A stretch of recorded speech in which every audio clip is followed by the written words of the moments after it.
ఉపాధి అవకాశాల పైన మీరు చాలా సార్లు మాట్లాడారు. అంటే ఎఫ్‌డిఆర్ తరపున కొంత రీసెర్చ్ కూడా చేయడం జరిగింది. అవన్నీ కూడా మీ దగ్గర మెటీరియల్ కూడా ఉంది. అంటే ఒక 20, 25 సంవత్సరాలనైతే చెప్తున్నారు. ఉపాధి ఎట్లా రావాలి? అవకాశాలు ఎట్లా పెరగాలి? నాణ్యమైన విద్య, హెల్త్, ఎడ్యుకేషన్ వీటిపైన చెప్తారన్నారు. అంటే ఒక కామన్ మ్యాన్‌గా నాకు అనిపిస్తా ఉంది. మనం మెట్రోపాలిటన్ సిటీలో ఉన్నాము. ఒక 10, 11 వరకు ఇప్పుడు ఉన్నటువంటి షాపులైతే ఓపెన్ చేసి ఉన్నాయి. వీటిని 24/7 గనక చేయగలిగితే అంటే స్ట్రీట్ వెండార్ యాక్ట్ అని మీకు బాగా తెలుసు. Maybe 1980 act something central develop చేసిందనుకుంటా. సో దాంట్లో కూడా లోపాలున్నాయి. అంటే ఈ 24/7 వ్యవస్థని గనక గవర్నమెంట్ తీసుకొని నడిపించగలిగితే అంటే బావుంటదా? నాకు తెలిసి 4, 5 లక్షల ఉద్యోగాలు అక్కడే ఉంటాయని నాకు అనిపిస్తుంది. శ్రీనివాస్, ఏం చెప్తారు? ఆర్థిక వ్యవస్థని పెంచే ఏ కార్యక్రమాన్నైనా మనం అభినందించాలి. ఇప్పుడు రాత్రిపూట కొనేవాళ్ళు ఉంటే, డిమాండ్ ఉన్నట్టయితే ఒక రెస్టారెంట్కి కానీ లేకపోతే ఒక షాపుకి కానీ మనం ఎందుకు అనవసరంగా అడ్డుకోవటం?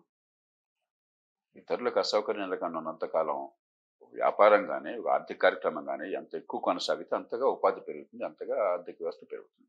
కాబట్టి దానిలో అసలు మనం బేషరతుగా అంగీకరించాలి. అంటే ప్రభుత్వాలు ఈ దిశగా ఎందుకని ఆలోచించట్లేదని మీరు అనుకుంటున్నారు? డిమాండ్ ఉండాలి కదా. డిమాండ్ సార్ ఇప్పుడు ఆ డిమాండ్ రోజుల్లో అనేది ఏమనుకుంటారంటే అక్కడ కోలాహలం ఉంటుంది, రాత్రిపూట డిస్టర్బెన్స్, సెక్యూరిటీ ఇష్యూస్ అట్లాంటివి ఏమైనా వస్తాయంటారా? అంటే సెక్యూరిటీ పరంగా ఇప్పుడు కొన్ని ఏరియా, ఇప్పుడు ఉదాహరణకి నేను ఉన్నప్పుడు మనం ఇక్కడ ఉన్నాం భాషాకోట్లో, అక్కడ ఏం జరుగుతుందో మనకు తెలియదు. రాత్రి పగల తేడా లేదు. మీకు ఏమైనా డిస్టర్బెన్స్ అనిపించిందా? ట్రాఫిక్ కానీ లేకపోతే అక్కడ షాపుల్లో షాపింగ్ జరుగుతుంది ఇంకోటి కానీ, అలా డిస్టర్బెన్స్ లేకపోతే ఇబ్బంది లేదు. కొన్ని ప్రాంతాల్లో అక్కడ రెసిడెన్షియల్గా ఉండి పాపం అక్కడే షాప్ పెట్టి ఆ షాపు గొడవలు జరుగుతున్నాయి అనుకోండి, అరుపులు కేకలు ఉన్నాయి అనుకోండి, మిగతా వాళ్ళకి భంగం కలగచ్చు. కాబట్టి 100కి 90 పెద్ద ఏం ఇబ్బంది. ఇతరులకి అసౌకర్యం లేనంత కాలం రాత్రి పగలు అన్నదానికి తేడా ఉండాల్సిన అవసరం లేదు ఆర్థిక కార్యక్రమాలకి. ఇవాళ సాఫ్ట్వేర్కి చేయట్లేదు, రాత్రిపూట పని చేయట్లే మన వాళ్ళంతా. ఎందుకని? మనకు రాత్రి అమెరికా వాడికి పగలు, మనకు 12కి 1 o'clock కూడా ఇప్పుడు నడుస్తున్నాయి. మనకు అమెరికా వాడికి పగలు. మరి వాడు పగల్లో మనం ఉపయోగించుకోకపోతే నష్టపోయేది మనం. మనం పోయి హైగా ఉద్యోగం చేస్తున్నాం, మనం జీతాలు పొందుతున్నాం. అంచేత రాత్రి పగలు అనేది మనకి మన సౌలభ్యం కోసం తప్ప, ఎక్కడ ఆర్థికంగా మన పనికి డిమాండ్ ఉంటే, ఎక్కడ 4 రాళ్ళు సంపాదించుకునే అవకాశం ఉంటే చట్టబద్ధంగా ఇతరులకు అన్యాయం చేయకుండా దాన్ని ప్రభుత్వం పూర్తిగా ప్రోత్సహించాలి తప్ప అడ్డు పెట్టకూడదు. అంటే మీరు అన్నట్టు పనికి డిమాండ్ అంటే సార్ అట్లా కాదు, ప్రభుత్వాలు ఉన్నాయి ఉద్యోగాలు ఇవ్వడానికి కాదు, కానీ సోర్స్ని క్రియేట్ చేయడానికి దీనికి డిమాండ్ ఏం రాదు సార్. 24/7 కనుక షాప్ ఓపెన్ చేసుకుంటే నేను పోయో ఇంకొకరు పోయో పని డిమాండ్ చేసుకుంటే అనేది 24 గంటలు. ఇప్పుడు నేను షాప్ ఓపెన్ చేశాను, కొనేవాడు ఎవరు లేదు, ఎందుకు ఓపెన్ చేసి ఉంచుతాను? మూసేస్తాను.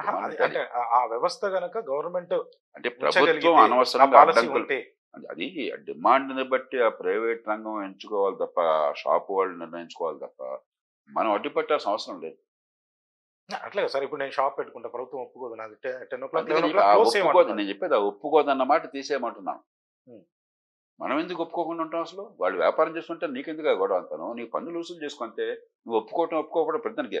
అందుకని లైసెన్స్ రాజ్యం పోవాలంటే ఏంటి? ఈ లైసెన్స్ పర్మిట్ రాజ్యం పోవాలంటే అర్థం అది. ఆర్థిక కార్యక్రమాలకి ఆంక్షలు పెట్టబోకండి, వాళ్ళు అన్యాయం చేయనంత వరకు.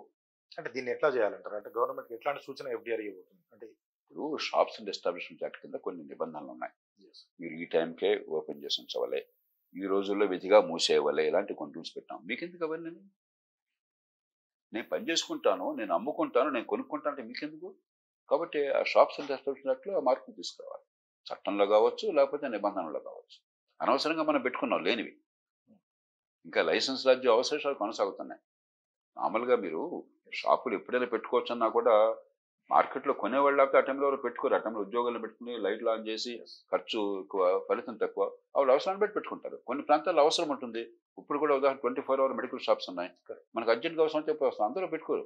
ఎవరు ఒక షాపే ఉంటుంది, అందులో అందరికీ డిమాండ్ ఉండదు.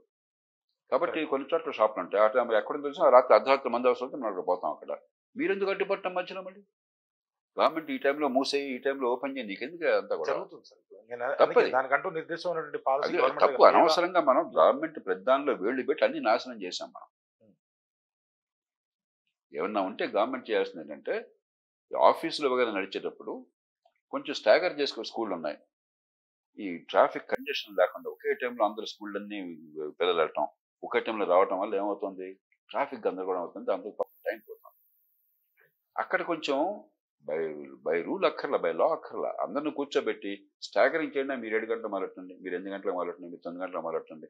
కరెస్పాండింగ్గా క్లోజర్ టైం కూడా కొంచెం మార్చినప్పుడు ఏమవుతుంది, ట్రాఫిక్ కొంచెం. ఇలాంటి విషయంలో ప్రభుత్వం జోక్యం చేసుకుని ఒక పద్ధతి ఏర్పాటు చేయాలి. కానీ ప్రతిదానికి నా దగ్గర రా, నేను పర్మిట్ ఇస్తేనే నువ్వు చెయ్యి అని చెప్పి తీసేయాలి. అసలు మార్కెట్ చూసుకుంటుంది, అవసరాన్ని బట్టి మార్కెట్ చూసుకుంటుంది. ఒక ట్రాఫిక్ నియంత్రణ మీరు చూసుకోండి అంతే.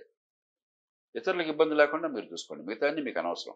వాడు వ్యాపారంలో వాడు ఏం చేస్తాడో, వాడు అన్యాయం చేయనంత వరకు, చట్టాన్ని ఉల్లంఘించినంత వరకు మీకు అనవసరం, నేరం చేయనంత వరకు మీకు అనవసరం.